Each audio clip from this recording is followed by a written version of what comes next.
Greetings and welcome to the Morello Sports Discussion Podcast. And here is your host, Anthony Morello. Yeah. Hello. Yeah. Thank you. Welcome everybody to the Morello Sports Discussion Podcast. This is episode number 2. And today we got a different guest speaker. And before I go any further, let's just introduce him right away. And our guest speaker for the day, Mr. Giuseppe Montolio. My style mixed with Bodie James now into Pop 10. Don't compare me to no that's not in the top 10. Don't do that. And all that weird rapping, and they not near half as this. Me be in my ear capping while I'm focused. Thank you. What's going on, Giuseppe? How you Good. doing? How you doing? Doing well. Let's get to it, baby. All right. I don't think you've been on this channel in a while. No, it's definitely been a minute. So as you guys know, I go by Giuseppe being the fourth. I've been a long-term member on this channel for going on a few years now. Yeah, but definitely excited to be back. Now that school's over, and I can't wait to keep this channel getting active and just keep growing and growing. Well, great answer. How was school this year before we go into the topic of the day? It was rough. First semester went by pretty well. No worries whatsoever. Honestly, it just felt like a continuation of high school. But second semester definitely was a kick in the butt.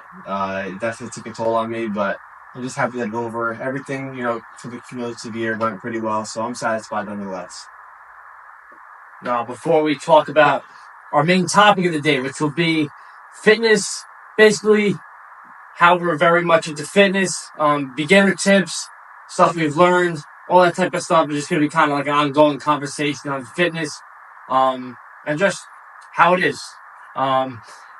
So, Giuseppe, who do you dedicate this segment to? That's the next thing we got to kick off. Definitely a multitude of people I want to dedicate it to. Obviously, family, friends, including the Patton and Straticus family. I want to dedicate it to Mike Bailey at Former Park Philly Studio. I want to dedicate it to the Applebee's on Jericho Turnpike, and many more individuals that have come across me, and I've come across them in the past few years, and it's been going great, been going well. So sounds very good. So obviously, main topic of the video today: fitness. When did you start working out? What's your backstory? Why did you start working out? All right, so we're going backstory. It was sophomore year at Chaminade, and I had played basketball in the past. I was fairly into sports, basketball, and a little bit like flag football and stuff that I played with friends. So recreationally, I was active, but I didn't really like how my body looked, and it was definitely affecting me mentally and emotionally as well. So I actually took up the gym a little over 3 years ago when I was in high school. And for me, at first, I was just going occasionally, after school, like 3:30, 4 p.m., right after class would end. And we'd get out and go for fun, just for the hell of it, mess around with some friends. And I'd be there literally the whole time until it closed. But I didn't really start taking it seriously until about a year and a half ago, 2 years ago, is when I really started to dial down and focus on the diet aspects of it and the other important, things that exist alongside just working out and trying to attain a good physique. But yeah, for me, it was 3 years ago, and it's been going great ever since. And now that summer's here, I'm going to really get back to it and just dial in like I was before. Sounds very good. So for me, May 2023, just turned 17, skinny kid, 125 pounds. Basically, I was the same height. I've been 5'9", 5'8", 5'9" since then. Just felt like I was skinny. Basketball never went well because I was skinny, couldn't do anything on defense against people. So I just felt like working out was a good idea. He introduced me to a Full Park Fitness Studio, which is where I started going to the gym. I went there for the first two months, and now I'm at LA Fitness. But yeah, that's really all for the backstory there. There's a lot more aspects to it, how I started my routine, my splits, and all that type of stuff. But at the start, it was a lot of just, workout, no plan. It's kind of just do whatever I want. I see a machine I want to do, you do it. It was kind of like that at the start.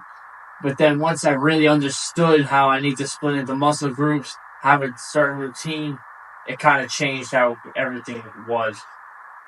So, Joe, what is your current split? Let's go. So I've been running like different splits like the last few years. And my preferred split honestly is upper lower rest, upper lower. That was my all-time split. But right now, I'm doing chest, shoulders, biceps, and then I'll follow that up with back and triceps, and then I'll have a quad focused leg day, and then I'll have my rest day, which is usually on Thursday. And then Friday, Saturday, it's typically Friday's upper, Saturday's lower.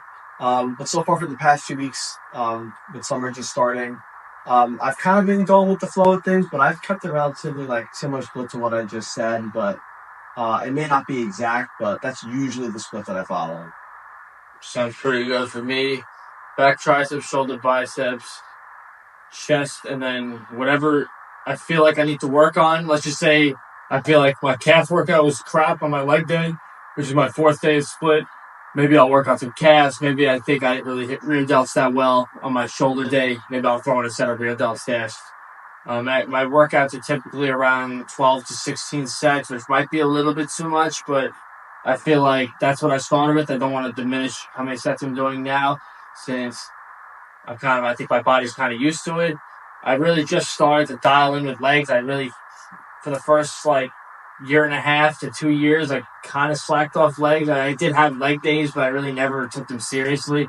It was kind of just a day. I'd just go and I'd be like, what the hell am I doing here? I would not be motivated. I wouldn't want to be there. Now I'm kind of starting to do legs, and because of that, I'm sore all the time. My legs are sore after every leg day, which is annoying, but that's how it was with my upper before my body really got used to the immense stress I put on myself. Just saying, May 2023, when I was doing my chest workouts, I was sore all the time. My chest was sore, my biceps were sore, my shoulders sore. Fast forward 2 years later, I'm never sore because, my body's just used to it. That's just how it is a lot of the time. Your body just get used to certain things. And a lot of it also is drinking water. You got to drink your protein. I mean, protein shakes are not really doing anything. Actually, no, they do help for recovery. Those do help for recovery. I take that back. Drinking a lot of water, help the blood flow. Because I can't lie, a lot of what you do for the gym is outside of the gym. This is really what I learned over these last 2 years. Your diet, what you do after the gym. Like, are you being stupid after the gym? I mean, you know what I mean? You don't want to be doing that type of stuff. That's just going to diminish your gains. Simple as that. If you be eating McDonald's all the time, you're eating, Applebee's all the time, you're not going to really see the progress you want to see because your muscles are not going to respond so well. Anything to add on saying it? Yeah, 100%. I wanted to chime in a bit earlier, but I held off. But I think that the actual training side of the gym takes up maybe about a fourth to a third of the gains that you really make, because if you have a poor diet, you don't sleep well, and you don't if you don't stay hydrated, right, those elements definitely come into play. And you'll see the people that really progress in the gym, both in terms of strength and aesthetically having a good well-rounded physique, is they take all aspects of it seriously, because especially when you're younger, you think you can get away with it just by going to the gym and messing around, and then you don't get the rest you need, and you don't realize how important it is to actually drink maybe a gallon of water a day, and maybe your diet's all over the place and you don't really track anything, or you don't necessarily have to track stuff, but it definitely helps as well. It just depends on how much you want those elements to have an influence and an impact on your overall lifestyle. Sounds pretty good. Well, my next question we have, is there anything over the course of the time you're at the gym that you really learned? Do you really say, like, wow, I didn't know that at the beginning, but this is really important? Yeah, definitely that. And I feel like for me and for a lot of, kids my age as well, or honestly adults, there is a science-based approach to it that I think people don't really want to prioritize or get into whatsoever. Although honestly, if you train with good tempo and your repetitions are almost perfected at this point, depending on how long you've been going to the gym, you can get away with it.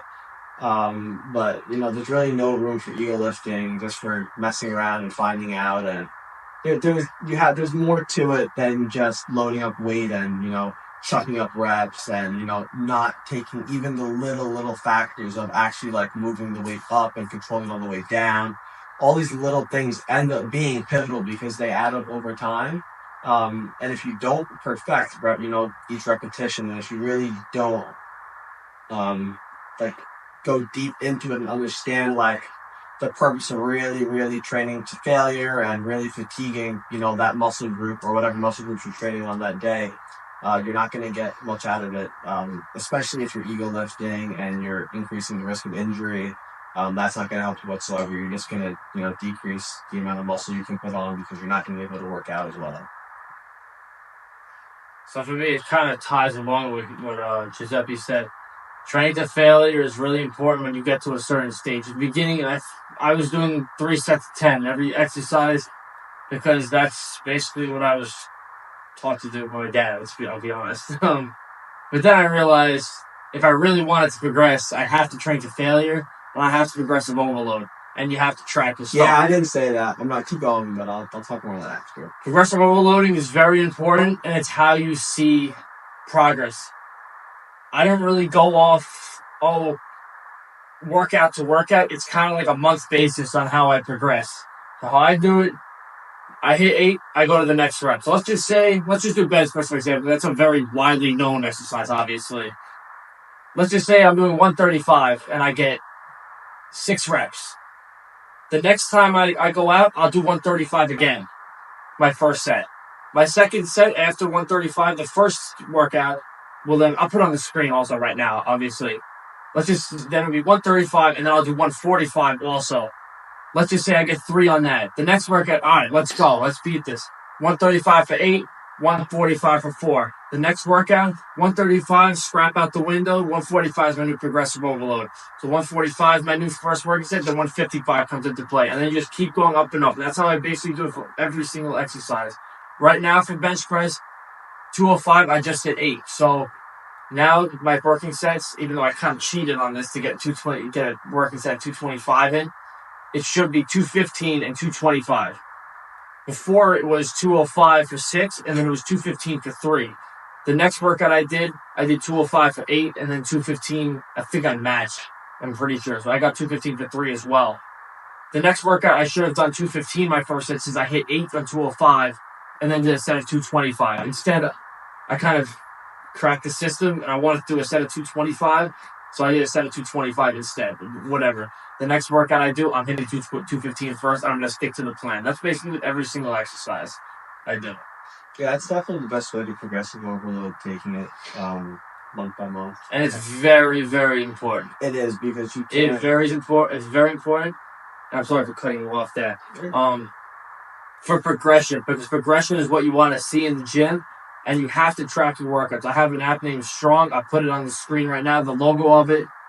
Amazing app. It's like $5 a month, but it helps you track everything. You can add exercises. You can track from month to month. And I think you can track also the food you eat and everything. Yeah. It's an amazing app. It's worth my $5 a month.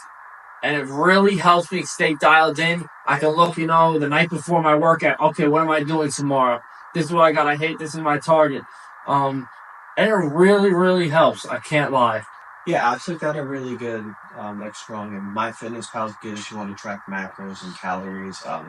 Personally, I just use the Notes app to track. That's not bad either. I use the Notes app, and I keep it really well and organized and very concrete and concise. And for me, that allows me to follow. You could even, if you really want, you can quite literally bring a notepad with you. I've seen it before. A lot of people train. Yeah, a lot of people do that. They bring that's what they do. That, and it's whatever works for you. But definitely track it, because you think you might be able to remember each and every little set, and you most definitely won't. Even if you do, maybe like the first time you do. Maybe for your big exercise, when you get down to the exercise, like let's just say again, bench press. You're not gonna progress on bench press if you're only doing bench press. There's a lot of different exercises you want to do to increase your bench press. For example, you got to get your dumbbell working, because dumbbells, you're using both arms. You're not using the same. You're not using, it's one barbell. You're using both dumbbells in your hand, and that helps. You got to do different variations of bench press. To get the Smith machine going. And there's a lot of different exercises that help. All the push exercises you do are going to help with your bench press. Simple as that. Any secondary. Anything. Even if you're hitting shoulders. Even if you're hitting an exercise. Front delt too. Yeah. Front delt. Bench press and exercise. Yeah, you're doing a lot of different things. So just doing bench press ain't going to help you with bench press. You got to keep doing a lot of other exercises. Everything ties into your compound movements too. So even on bench press, you're not working your back, but having a strong back, having a good foundation, and having like a strong core is really important too. Having a stronger bench press, having a strong squat, deadlift, trains your back. Secondarily, even though, typically if you're doing deadlifts, honestly, just to test your strength, or maybe if you're doing RDLs, you're testing, the strength of your hamstrings to grow them. But yeah, each and every muscle group somehow has an influence on your compound movements, most definitely. Yes. The next thing I'm gonna go, because this is gonna tie to everybody who works out. Working set. What's the count? 2, 3, 4, 5. Three sets of 5. What's the best way to do it? I don't know if there's any best way to do it. I mean, there's been studies out there, if you really want to dive into it, that really promote high frequency, low volume. So typically people like to hit muscles 2 times, even 3 times a week. The smaller muscle groups, you can get away with hitting them 3 times a week, like your biceps and your rear delts. You can, if you break it up, you can hit them 3 times a week. I personally hit each muscle twice a week. And I try to space out having 3-4 days in between, when I train that same muscle group. If I hit chest, shoulders, biceps on Monday, I'm not doing that same muscle group probably until Thursday, Friday. Typically Friday, how my split is right now. Sure. In terms of sets and reps and everything, I personally think the max amount of sets to do for an exercise is 3. I think 4 is a little bit excess. 4 is crazy. If you're including 4 2 warm sets and 2 working sets, okay, then I get it. I don't count warm-ups. But if you don't count your warm-ups and your working sets, I would honestly limit it to 2. And really, repetitions to some extent matter. I think doing 5 reps to failure is the same as doing 10 reps to failure, 15 reps to failure, if you're actually going to failure. I think it depends on the muscle group also. Yeah, 2 to some extent, but oh my God. A muscle like triceps you want to burn. Yeah. Muscle like biceps, I kind of like going 3, 4, 5. I can't lie. I feel like that just gives you better, they're not pumping your biceps. I think it's better. It's better for biceps to do less, but triceps I like to burn it more, so I go more 8 to 12 on those. Biceps more 5 to 7. As long as you're going to failure, the rep range doesn't really. There's no such thing as. I would just have a rep range, but what I think also important is having a rep target. That can progressive overload too. So if let's say you got 5 reps, you got 5 reps at this weight, and then next time you do that same weight, maybe your rep target will be 1 more. Then if you get 2 more, you might get lucky. But that's a good way to track progressive overload. And if you don't get it and you plateau, you try it again. That's exactly about it. Going into plateau. Yeah. How do you deal with the plateau? That was literally the next thing. I have my way to do it. Yeah, so what I would do is people like to deload, and there's 2 ways to deload. I'm basically the same. You can either take off 3, 4, upwards to 5 days from the gym, even if it's a week, if you really want to just take a step back while still taking care of yourself in terms of your diet. Exactly. You can't be eating McDonald's. Yeah, there's no BS with that. You still have to take care of yourself. But, and then the other way to deload is just dropping back on volume or weight. You can just go through the motions. That's how I do. Keep the form well, but still go to the gym. Maybe do 50, 60, even 75% of what you typically do. And you just keep going up again. And then you kind of reset it. Just give your body and muscles some time to refresh and recover, and then you get back to the same training you were doing prior to your plateau. Yeah. I mean, an example for me is when I was doing barbell curls when I was curling the 90. I literally, for maybe 6 straight sessions, 5. Every single time, it was just 5. I couldn't do 6. Every time that 6th rep just wouldn't go up. So I was like, I have to do something about this. This is not working. I went down to 70. Then I went to 80. And I kind of just did those again. The next time I did 90, I hit it for 7. And I'm like, okay. And I think I got that up to 10 before I progressive overload. I don't think I've done 90 ever since. I really don't barbell curl anymore, honestly. I do it more with the cables. I think cables with I don't really like the barbell curl. The easy bar it's good. Too. It's good, but I feel like there's just better exercise for biceps. But it's a perfectly good exercise. It's just I feel like those is better. With the cables, I have my bar, the bicep bar on cable. Everyone probably knows what it looks like. I put it on the screen.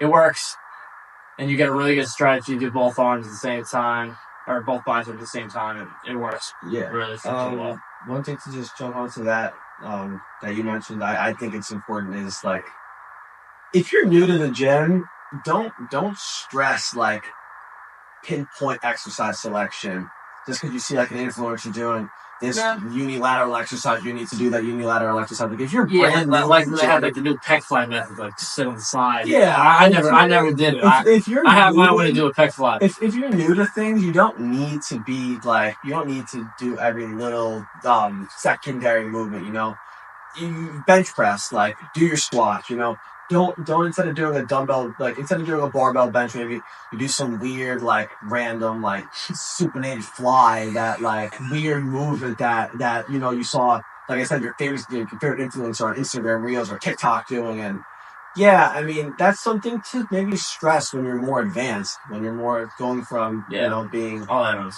being like you know if you're an intermediate lifter and then you're becoming more advanced and you're getting more experience. And then start to, you know, think about those things. But when you're beginning and you're brand new to it, just go through the movements. Like, don't skip out. As long as you're gonna, there's something, I mean, everyone's stressing like newbie gains. And you're gonna grow like. That's exactly what I was about to talk about. You're gonna grow. Literally exactly. Yeah, you're gonna grow no matter what. I'll let you speak on it, and then I'll follow through. So literally, what I was gonna say is, when you're beginning, you're gonna grow. You're gonna start progressing like crazy. You're going to be going from 85 bench to 95 to 105. It's going to be like, holy crap, this is going nice. I'm getting stronger. And then once he gets it, this was me with 185. I flew from 105 to 185 in bench, maybe in like 4 or 5 months. And remember, I'm not benching every week. I bench like once every 2 weeks. Like every time I would be progressing like crazy. But then you hit a point where it's like, wow, this is getting harder. Like, once you become an intermediate lifter, like you're saying, you're going to realize, like, okay, I got to really put effort into this to grow. And now, I mean, every single rep, every exercise I do, it feels like a challenge. I mean, I'm going to that exercise being like, I got to get this amount of reps. And it's stressful, honestly, for me. I don't know why it is. I was going to say, yeah. If you're not... Like, I know what my target is. I know before, when I did my 205 bench, I hit 7 the last time. And, you know, when I have 7 on my progressive overload, it's going to be a tough set because I know I got to get 8. And I did it. I remember thinking, like, if this is going to be a tough set, I got to get 205 for 8. I got it up, felt really good, and then did 215 afterwards. But everything's going to be a challenge once you get to a certain point. And you just have to be ready for it. You have to do what you have to do outside of the gym. Eat healthy. Recover really well, drink your protein shakes, have creatine if you really want, because I think it is beneficial, and not really that harmful, even though a lot of people say it is. You can probably add on to this after I speak. Yeah. I do think creatine does help with strength, because it really gave me a big jump in the gym. That's what really started my reign. my really heavy growth. I went from 175 to 1, and this may totally be a placebo effect.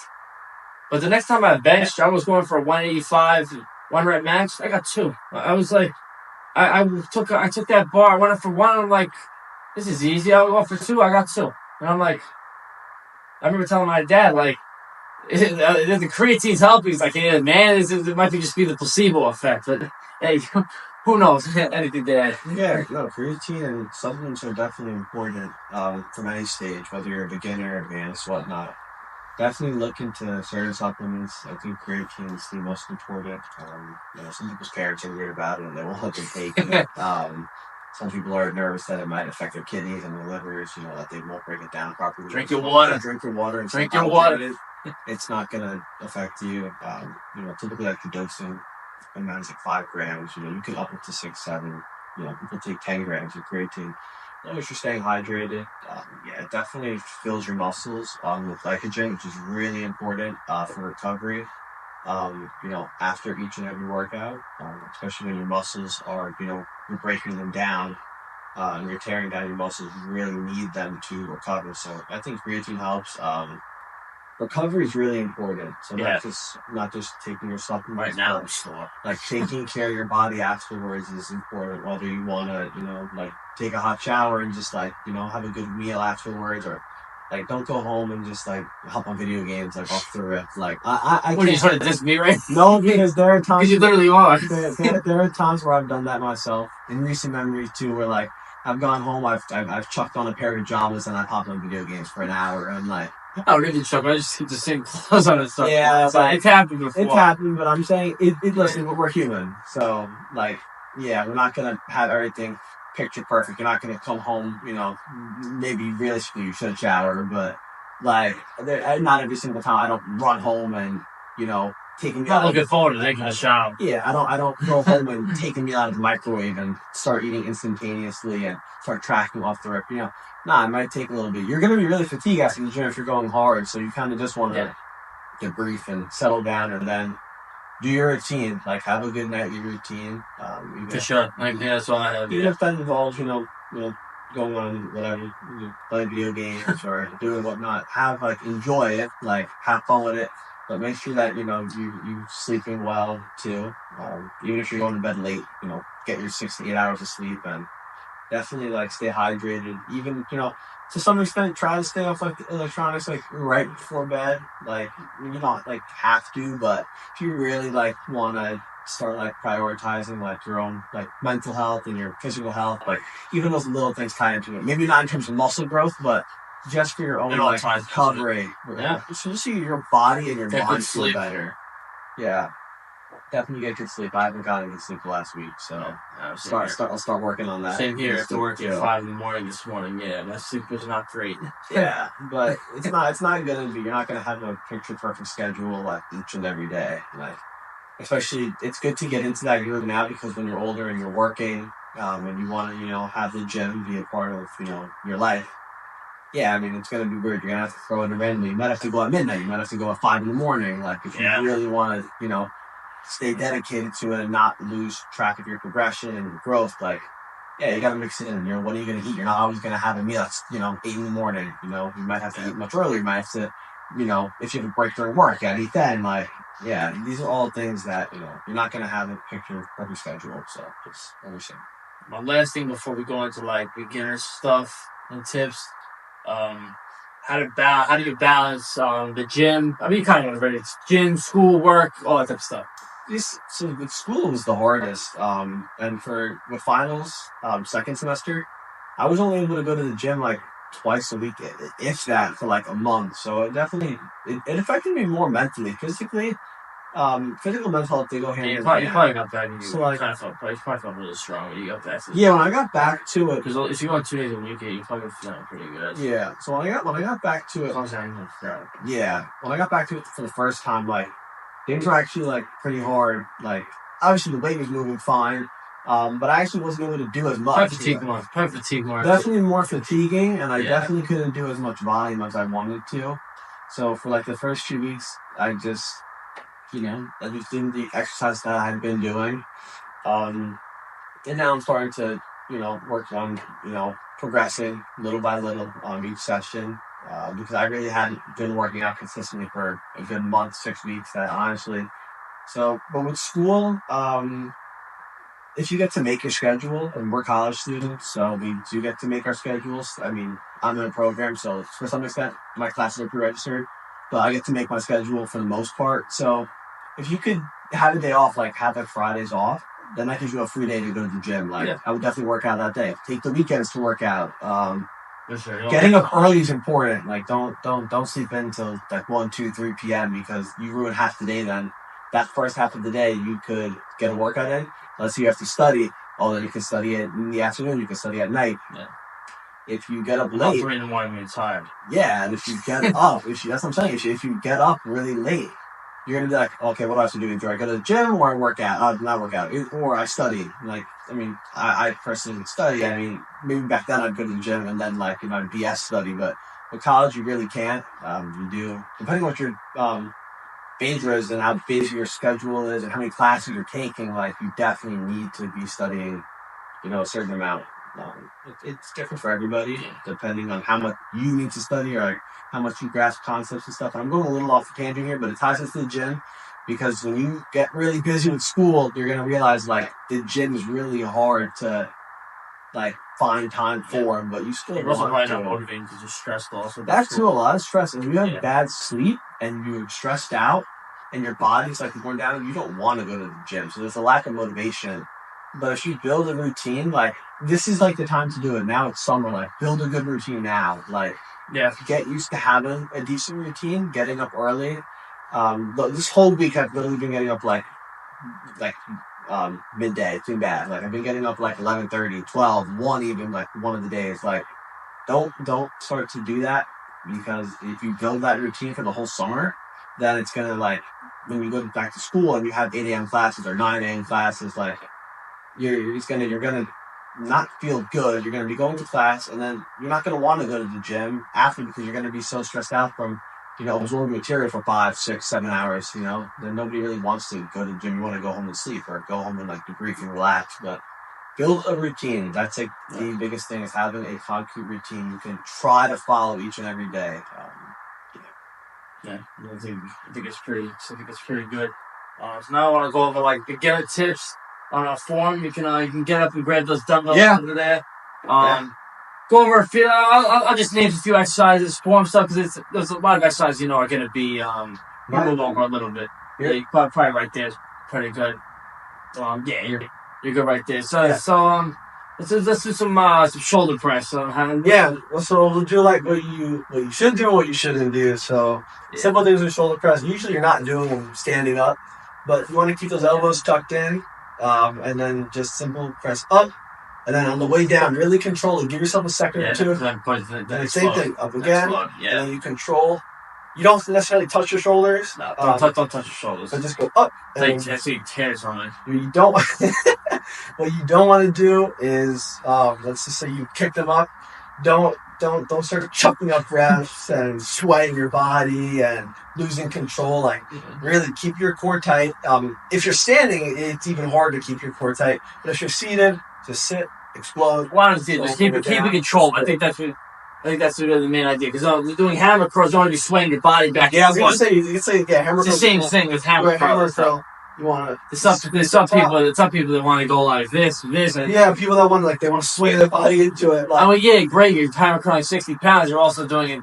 You're doing it wrong, and you're not growing as much muscle whatsoever. It's definitely not. That's why a lot of my reps are pause reps because you're kind of forced to do good form with pause reps. Yeah, definitely. Like I said, a lot of my biceps are all pause reps, and that also give you a better stretch and also prevents you from egoistic because that's what I used to do. I can't lie. There's not that many exercises to really show standing with dumbbells. I mean, there's rows and there's different curls. A lot of it's just keep the weight controlled. Yeah, but keep the weight controlled, whether it's a dumbbell, it's a cable pulley, it's a barbell. Keep the weight control. Be stable. Stabilization is really important because you start swaying around, you're gonna probably pull something. You can tear something. It's not gonna feel good. So if you practice stability even with lighter weight, and that's why prioritizing your warm-ups is really important too. That first warm-up set, just focus on the form, get the blood flowing, and then get ready for that first working set so that, you're consistent throughout both your warm-up and your working sets. Yeah, that's exactly how I would say it as well. That was a great segment, Giuseppe. Thank you very much for joining the show. I always want to do a proper send-off to the fans. I was going to say, this was definitely a really good opportunity just to honestly reflect on my own workouts regarding the gym, but definitely to promote some fitness, tips and tricks and just some well-being things that are definitely important to prioritize and take into account and consideration because, in reality, especially whether the crowd is high school kids, college kids, who knows, maybe even adults that somehow find their way to stumble onto this channel, these things are important for all of us, so they're definitely something meaningful and definitely something purposeful, with even the simplest advice that, hopefully we can promote for you guys and just, I'd love to do a behind the scenes video of my workout at some point. I don't know what exactly workout, but that takes to a whole day of my routine and everything. I mean, I can definitely do something like that. It takes a lot. You have to The night before for preparing. Like tonight, I'm having a protein shake tonight. Go to bed on it, I'll feel good in the morning. Yeah, That's just and then it's the next day, and the next day. It's the next day and the next day. Just keep going. As long as you're consistent, you'll progress. Yeah. Consistency is linear. Remember that. Yeah. My line here, fitness turns into a hobby, to a passion, and then to a lifestyle. That's all it is. Peace out, everyone. Morello Sports. 1,000 subscribers on the way. Signing off.